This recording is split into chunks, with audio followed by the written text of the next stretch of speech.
Mari kita kenali haiwan herbivor. Tahukah kamu apa itu haiwan herbivor? Haiwan herbivor ialah haiwan yang makan tumbuhan seperti rumput, daun, buah dan sayur. Mereka tidak makan daging. Gigi mereka rata dan kuat supaya senang mengunyah daun dan batang pokok. Mari lihat beberapa contoh haiwan herbivor.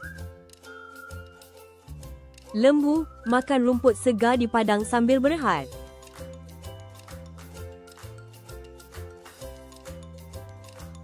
Zirafah pula suka makan daun dari pokok yang tinggi.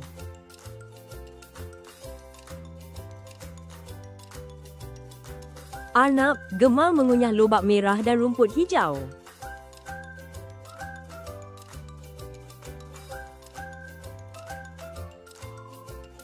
Gajah makan rumput, daun dan buah-buahan dengan belalainya.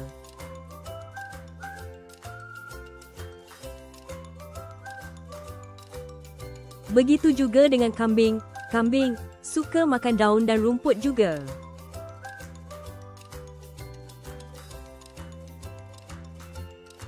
Haiwan herbivor sangat penting kepada alam.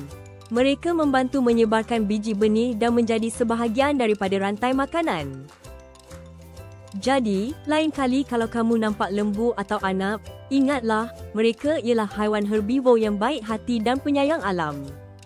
Jadi, marilah kita sama-sama sayangi dan lindungi haiwan herbivor. Semoga bermanfaat buat semua.